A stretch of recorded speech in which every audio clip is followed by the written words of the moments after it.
Hello friends, दीप academy मॅथमध्ये सर्वांचं स्वागत. आज आपण प्रॅक्टिस सेट 1.2 तुमचा जो आहे त्याच्यातला पार्ट 2 कंप्लीट करतो आहे. पहिल्या पार्टमध्ये आपण काय केलं होतं, angle bisector of a triangle हा थेरम तुम्हाला समजून सांगून त्याच्यातले जे प्रॉब्लेम त्याच्यावर डिपेंड आहेत ते प्रॉब्लेम आपण सॉल्व केले होते. आज या पार्टमध्ये आपण काय करतो आहे की तुमचं PPT बेसिक प्रोपोर्शनॅलिटी थेरम आणि त्याचा कन्व्हर्स आणि 3 parallel line and their transversal असे 2 कन्सेप्ट आपण त्याचं बेसिक तयार करून किंवा शिकवून तुमचे राहिलेले प्रॉब्लेम्स आज आपण या पार्टमध्ये कंप्लीट करतो आहे. पहिला पार्ट जर तुम्ही पाहिलेला नसेल तर कृपा करून तो पहा. तर आज आपण हे जे 2 कन्सेप्ट आहेत ते काय आहेत बघूया. बघा, पहिला कन्सेप्ट काय आहे, बेसिक प्रोपोर्शनॅलिटी थेरम, त्याला शॉर्टमध्ये PPT असंही म्हटलं जातं. थेरम काय आहे, if a line parallel to a side of a triangle intersects the remaining sides in 2 distinct points, then the line divides the sides in the same proportion. बघा, या ठिकाणी तुम्हाला ट्रायंगल दिलेला आहे. ट्रायंगल आहे ABC आणि ही जी BC साईड आहे, ट्रायंगलची जी BC side तुम्हाला दिसते त्याला पॅरलल L लाईन आपण ड्रॉ केलेली आहे. आणि हे जे 2 साईड त्या ट्रायंगलचे आहेत म्हणजे AB आणि EC, या 2 साईडला ती लाईन P आणि Q या डिस्टिंक्ट पॉईंटमध्ये छेदते आहे किंवा इंटरसेक्ट करते आहे, बरोबर. तर त्यावेळी काय होतं बघा, हे जी रेशो आहे कुठला, AP आणि PB, हा रेशो इक्वल असतो कशाच्या, हा रेशो AQ आणि QC असा हा थेरम आहे. इकडे बघा, हा थेरम असा आहे, AP डिवायडेड बाय PB हे इक्वल टू असेल AQ डिवायडेड बाय QC. केव्हा होतं हे, एखाद्या ट्रायंगलमध्ये एक लाईन जर 2 साईडला डिस्टिंक्ट पॉईंटमध्ये इंटरसेक्ट करत असेल आणि ती तिसऱ्या लाईनला जर पॅरलल असेल तर त्यावेळी हे जे रेशो आहे AP आणि PB, AQ आणि QC हे रेशो इक्वल असतात, असा हा BPT कन्सेप्ट आहे. आता याचा कन्व्हर्स जो आहे याचा कन्व्हर्स आपण पाहूया. नाव कन्व्हर्स ऑफ BPT थेरम काय आहे बघा, if a line divides any 2 sides of a triangle in the same ratio then the line is parallel to the third side. बघा, या ठिकाणी समजा एक ट्रायंगल दिलेला आहे ABC आणि एक लाईन डिवाइड करते 2 साईडला. याचा अर्थ काय ते समजावून सांगतोय. कन्व्हर्स ऑफ BPT काय आहे की एखाद्या ट्रायंगलमध्ये एक line, if a line is divide any 2 side, 2 लाईनला जर ती डिवाइड करीत असेल, त्याच्यानंतर पुढे काय, इन दी सेम रेशो, हा जो रेशो जर सेम असेल कुठला, समजा या ठिकाणी AP आणि PB आणि AQ आणि QC हा रेशो जर सेम असेल तर त्यावेळी ती लाईन जी आहे ती लाईन थर्ड साईडला पॅरललच असते. लक्षात आलं. BPTमध्ये कसं होतं की ऑलरेडी आपल्याला ही लाईन पॅरलल आहे ती दिलेलं होतं. पॅरलल असल्यानंतर हा जो रेशो आहे AP divided by PB, AQ divided by QC हे इक्वल असतं, हा झाला BPT. कन्व्हर्समध्ये काय आहे की हे जर ratio AP, PB, AQ, QC हे रेशो जर सारखे असतील, ठीक आहे, तर ही लाईन तिसऱ्या साईडला पॅरललच असते. असे हे 2 कन्सेप्ट आहेत. ह्याचे जे थेरॉटिकल जे प्रेझेंटेशन आहे तुमच्या पुस्तकात व्यवस्थित दिलेलं आहे. तुम्हाला परीक्षापर्यंत ते व्यवस्थित रिराईट करून व्यवस्थित तुम्हाला समजून घेऊन हे थेरम तुम्हाला कंप्लीट करावे लागतील. BPT हा थेरम परीक्षेच्या दृष्टीने फार महत्त्वाचा आहे, तो तुम्ही व्यवस्थित करा. तर याच्यावर आधारित जे प्रॉब्लेम्स आहेत ते आपण आता घेऊया. नाव coming to the problem number 2. Problem number 2 जो आहे तो जो कन्सेप्ट आपण आत्ताच अभ्यासले, कुठले, BPT आणि कन्व्हर्स ऑफ BPT याच्यावर आधारित आहे. याच्या अगोदरचे जे काही प्रॉब्लेम्स आहेत, angle bisector of a triangle याच्यावर आधारित असणारे आपण पहिल्या व्हिडिओमध्येच ते तुम्हाला अपलोड केलेले आहेत आणि तो व्हिडिओ तुम्ही पाहावा, ठीक आहे. तर बघा, हा जो क्वेश्चन नंबर 2 आहे तो BPT वर अवलंबून आहे, कन्व्हर्सवर अवलंबून आहे. बघूया याच्यामध्ये कुठलं काय दिलेलं आहे, आपण त्याचं सोल्युशन तयार करूया. सोल्युशन बघा, या ठिकाणी ट्रायंगल PQR हा दिलेला आहे आणि क्वेश्चन काय आहे, in triangle PQR PM equal to 15. PM ची व्हॅल्यू या ठिकाणी मी या ठिकाणी मार्क करतोय. PM is given 15. PQ ही पूर्ण जी लेंथ आहे ती दिलेली आहे आपल्याला 25. ठीक आहे. त्याच्यानंतर PR हे जे डिस्टन्स दिलेलं आहे, हे बघा, हे जे डिस्टन्स दिलेलं आहे PR हे दिलेलं आहे 20. या ठिकाणी हे जे डिस्टन्स म्हणजे PQ हे दिलेलं आहे, PQ दिलेलं आहे 25. NR या ठिकाणी ही व्हॅल्यू दिलेली आहे 8. या ठिकाणी तुम्हाला जरा थोडंसं अस्पष्ट दिसतं आहे. NR equal to 8. State whether line LM is parallel to the side RQ. Line NM जी आहे ती RQला पॅरलल आहे का नाही ते सांगायचं आहे आणि त्याचं रिझन पण द्यायचं आहे. आता बघा, या ठिकाणी ही लाईन पॅरलल केव्हा होते, हे जर रेशो म्हणजे NP आणि NR हा रेशो जर PM आणि MQC इक्वल असेल त्यावेळी ही लाईन काय असते, RQला पॅरलल. बरोबर. म्हणजे आपल्याला काय लागेल, PN ची व्हॅल्यू लागेल, NRची दिलेली आहे, PM ची व्हॅल्यू लागेल, MQ ची व्हॅल्यू लागेल. त्याचं सोल्युशन तयार करूया आणि आपल्याला व्हॅल्यू MQ ची पहिली फाइंड करावं लागेल आणि PN ची. बघा, in triangle solution, in triangle PQR PR equal to, बघा, PR equal to PN plus NR. बरोबर. PR हा जो सेगमेंट तयार होतो आहे कशाने होतो आहे, ह्या दोन सेगमेंटचं ॲडिशन आहे म्हणजे PN प्लस NR. तर याला असं लिहावं लागेल PN प्लस NR. हे असं कशामुळे आपण लिहू शकतो, कारण दे आर लिनियर. त्याला असं लिहायला लागेल PNR हे कोलिनियर आहे, एक रेषीय आहेत. मग याच्यामध्ये आपल्याला काय करावं लागेल, व्हॅल्यू पुट करून आपल्याला NP ची व्हॅल्यू फाइंड करावं लागेल. बघा, PR ची व्हॅल्यू या ठिकाणी दिलेली 20 इक्वल टू PN हे आपल्याला व्हॅल्यू फाइंड करायची आहे. PN right as it is, PN plus what is value of NR, it is given 8.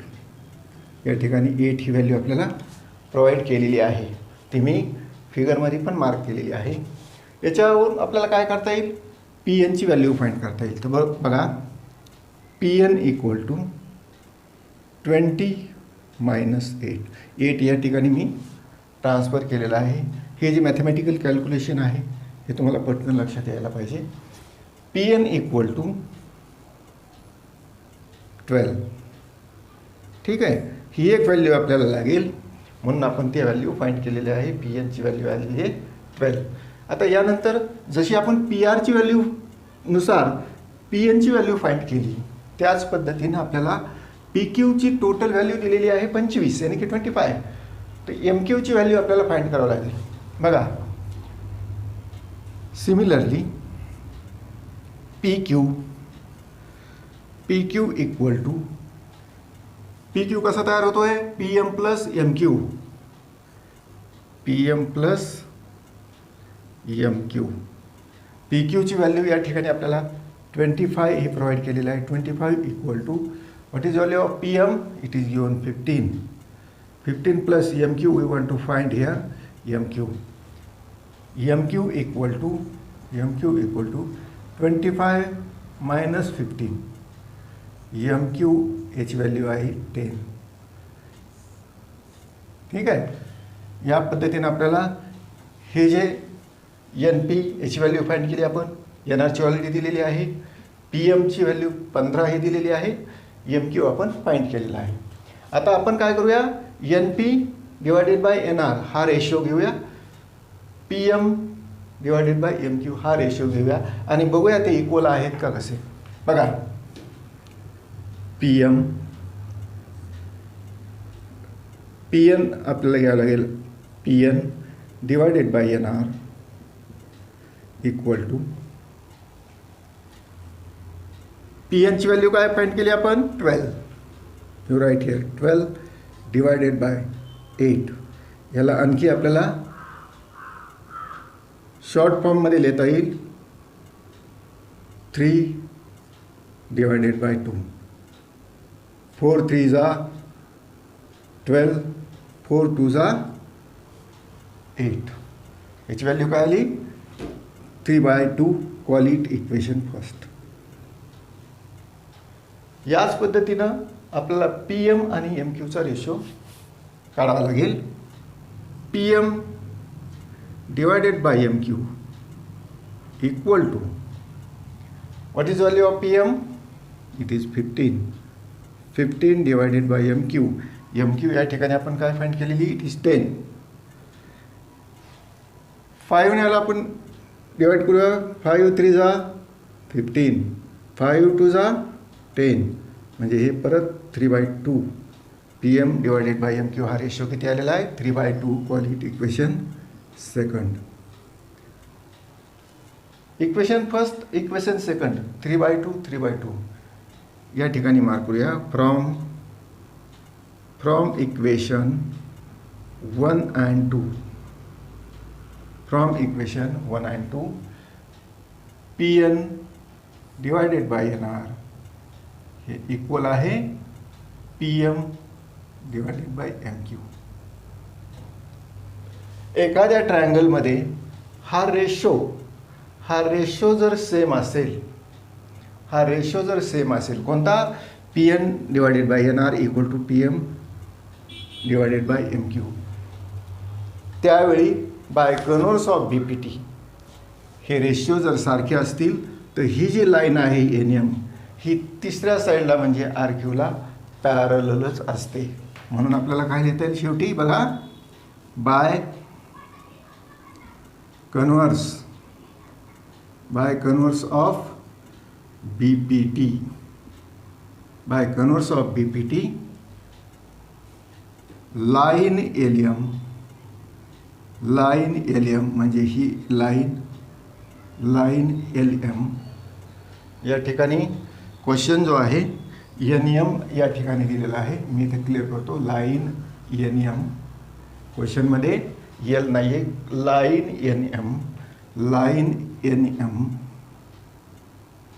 N M is parallel किंवा लाईन एम इज आपण डायरेक्ट जरी सिम्बॉलनं दाखवलं लाईन पॅरलल टू सेगमेंट किंवा साईड सेगमेंट आर क्यू. या ठिकाणी या question 2चा answer संपलेला आहे. या पद्धतीने आपल्याला हे प्रेझेंटेशन करावं लागतं. Coming to the next question number 4 हा बी पी टी किंवा converse of B P T याच्यावर आधारित नाही आहे. सिमिलॅरिटी ऑफ ट्रायंगल हा जो कन्सेप्ट आहे त्याच्यामध्ये टेस्ट जे असतात त्याच्यावर हा आधारित प्रॉब्लेम आहे. तरी पण हा आपण प्रॉब्लेम सॉल्व करूया. बघा याच्यामध्ये काय दिलेलं आहे measure of some angle in figure are given. या ठिकाणी प्रो दॅट काय करायचं आहे A P divided by P B equal to A Q divided by Q C. या ठिकाणी आपल्याला फिगर प्रोव्हाइड केलेली आहे. याच्यामध्ये 2 ट्रायंगल आपल्याला दिसतात ए बी सी आणि ए पी क्यू. याच्याकडे जर आपण पाहिलं ए पी क्यू 60 डिग्री हे दिलेलं आहे. ए बी सी हे पण 60 डिग्री दिलेलं आहे. तर हे जे 2 ट्रायंगल आहेत हे सिमिलर आहेत. कुठली टेस्ट वगैरे आहे ते आपण पाहू. तर हे 2 ट्रायंगल सिमिलर आहेत हे आपल्याला अगोदर दाखवावं लागेल. तर बघा याचं जे सोल्युशन किंवा प्रूफ असेल तो या पद्धतीने आपल्याला लिहिता येईल. In triangle A B C and triangle A P Q. या ठिकाणी 2 ट्रायंगल मी लिहिलेले आहेत. बघा ट्रायंगल ए बी सी म्हणजे हा मोठा ट्रायंगल आणि ट्रायंगल ए पी क्यू हा छोटा ट्रायंगल. आता याच्यामध्ये बघा अँगल APQ हा कॉन्ग्रंट आहे कुठल्याशी ABC. बघा अँगल ABC काय रिझन आहे याचं, कारण दोन्ही अँगलचं मेजरमेंट जे आहे, जे कोन दिलेले आहे तुम्हाला, याचं मेजरमेंट आहे 60. तर या ठिकाणी आपल्याला रिझन लिहावं लागेल ईच ऑफ 60 डिग्री. ठीक आहे. त्याच्यानंतर बघा आणखी याच्यामध्ये PAQ हा जो अँगल आहे आणि BAC हा A अँगल जो आहे ते दोन्ही ट्रायंगलमध्ये आहे, म्हणून त्याला असं लिहिता येईल अँगल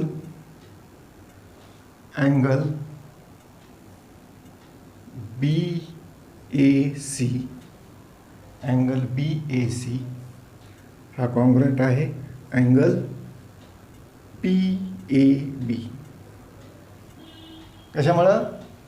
कारण हा आहे कॉमन अँगल, दोन्हीमध्ये हा एकच अँगल आहे म्हणून आहे common angle. Therefore triangle ABC हा सिमिलर, हे साइन सिमिलरचं आहे. Triangle ABC similar triangle PAQ. दोन ट्रायंगल आपण यूज केलेले आहेत म्हणून याला लिहिता येईल by AA test means angle test. ठीक आहे. जर दोन ट्रायंगल सिमिलर असतील, सिमिलर हे जी कन्सेप्ट आहे हा तुम्हाला पुढे आहे, परंतु आत्ताच थोडंसं पाहून घ्या कारण हा क्वेश्चन सिमिलर ट्रायंगलवरच आधारित आहे. दोन ट्रायंगल जर सिमिलर आहेत तर त्याच्या साईड ज्या असतात त्या प्रोपोर्शनमध्येच असतात. तर बघा therefore AB divided by AP equal to AC divided by AQ. याचं कारण काय आहे? CSST. काय लॉंग फॉर्म आहे CSSTचा? CSST corresponding side of similar triangle. ठीक आहे. Corresponding side of similar triangle असा अर्थ CSSTचा होतो. नाव AB divided by AP equal to AC divided by AQ. याचा आपल्याला बाय डिव्हिडेंडो हे करून बघू आपण. बाय डिव्हिडेंडोमध्ये आपण काय करतो? न्युमरेटरमधून AP म्हणजेच डिनॉमिनेटर मायनस करतो. म्हणजे बघा AB minus AP divided by AP equal to AC minus AQ divided by AQ. AB minus AP या ठिकाणी बघा AB मायनस AP म्हणजे काय राहील? PB divided by AP keep as it is AP equal to AC minus AQ. AC मधून AQ जर minus केलं तर काय राहील? QC. या ठिकाणी QC डिवायडेड बाय AQ. ठीक आहे. आपल्याला प्रूव्ह काय करायचं आहे? AP divided by PB equal to AQ divided by QC. याचा जर आपण इन्व्हर्टेंडो केला बघा बाय इन्व्हर्टेंडो म्हणजे इन्व्हर्स जर आपण घेतला तर आपल्याला जे प्रूव्ह करायचं आहे ते आपल्याला मिळून जाईल. बघा AP divided by PB equal to AQ divided by QC. या पद्धतीनं हा प्रूफ आपल्याला प्रेझेंट करावा लागतो. यामध्ये सिमिलॅरिटी ऑफ ट्रायंगल हा कन्सेप्ट तुम्हाला लागेल. ज्या टेस्ट आहेत त्या व्यवस्थित तुम्हाला पाहायच्या आहेत. हा कन्सेप्ट असा पाहिला तर पुढे आहे. ठीक आहे. याच्यानंतरचा जो प्रश्न आहे ते लगेच घेऊ. क्वेश्चन नंबर 10 जो आहे क्वेश्चन नंबर 10 BPT आणि कन्वर्ट्स ऑफ BPTवर अवलंबून आहे आणि ती ॲक्टिव्हिटी आहे. तर ती ॲक्टिव्हिटी आपण स्वतः सेल्फ स्टडी तो करायचा आहे. तो जे ब्लँक दिलेले आहेत, बॉक्स दिलेले आहेत, ते व्यवस्थित तुम्ही अभ्यास करून फिल करायचे. अतिशय सोपं आहे. त्याच्यामध्ये 2 कन्सेप्ट वापरलेले आहेत, BPT आणि कन्वर्ट्स ऑफ BPT. ठीक आहे. आता 11वा जो क्वेश्चन आहे तो हायर थिंकिंगचा आहे. त्याच्यामुळे तो आज मी घेतो आहे. आणि त्याच्यानंतर 3 parallel line and their transversal हा एक कन्सेप्ट बाकी आहे. तो आपण नेक्स्ट व्हिडिओला अपलोड करणार आहोत आणि त्याच्यावर आधारित जे प्रॉब्लेम्स आहेत ते पण आपण नेक्स्ट व्हिडिओला अपलोड करणार आहोत. तत्पूर्वी क्वेश्चन नंबर 11 जो आहे तो हायर थिंकिंगचा आहे. तो मी आज सॉल्व करतो आहे. बघा क्वेश्चन नंबर 11 काय आहे. मी क्वेश्चन हा रीड करतो आहे. In triangle ABC ray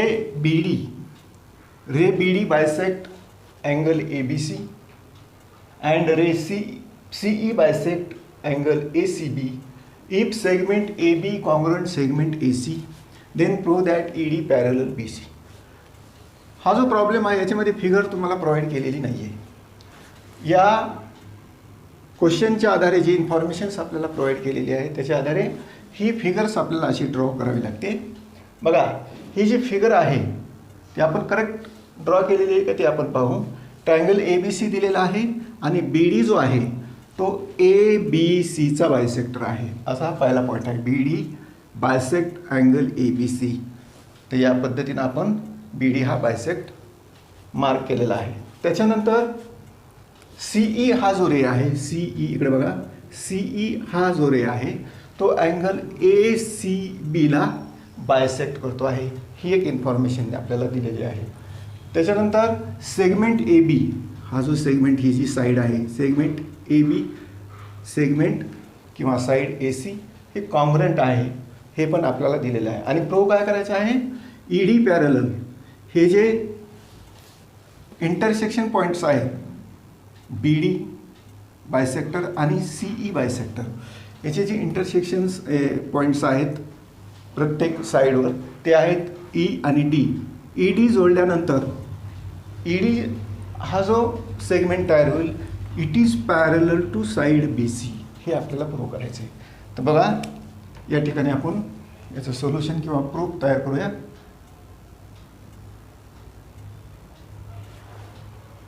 triangle ABC आपल्याला दिलेला आहे. तर first you write in triangle ABC in triangle ABC ray BD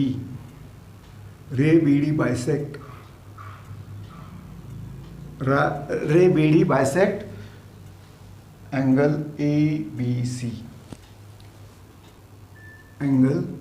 ABC हे आपल्याला प्रोव्हाइड केलेलं आहे. म्हणजे आपण त्याला गिवन मार्क करूया. गिवन therefore ट्रायंगलमध्ये BD जर बायसेक्ट करत असेल तर आपल्याला प्रॉपर्टी काय वापरावं लागेल. By property of an angle bisector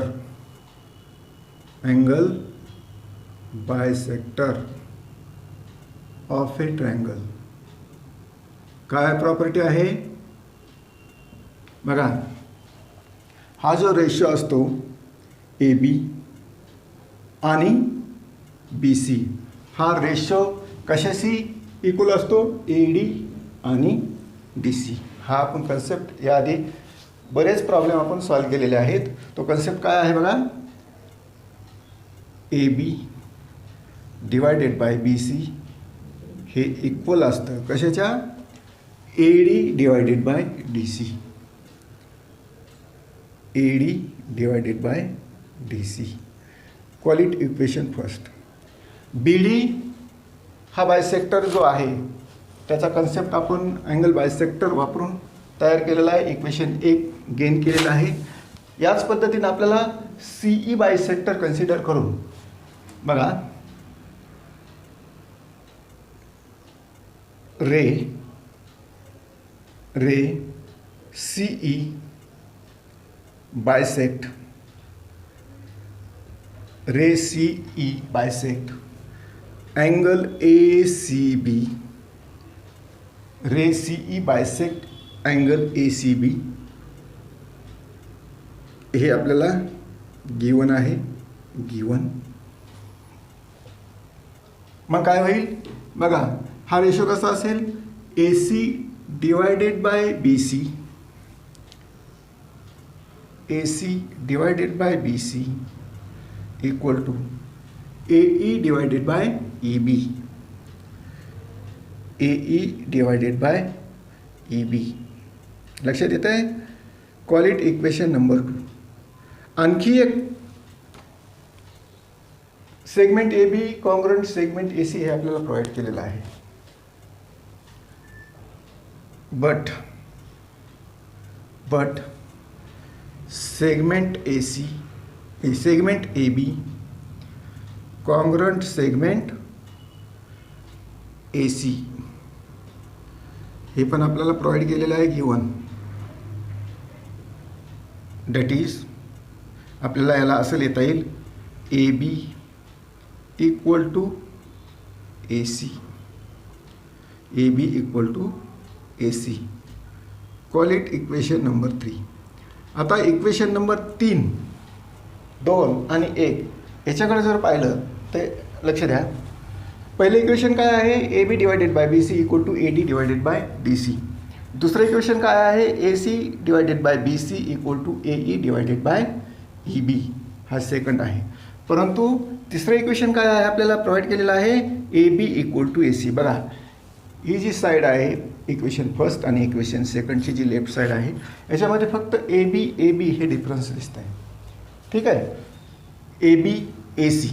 ठीक आहे, परंतु तिसरं equation AB equal to AC म्हणजेच from equation first second third आपल्याला काय लिहिता येईल बघा, या ठिकाणी मी मार्क करतो.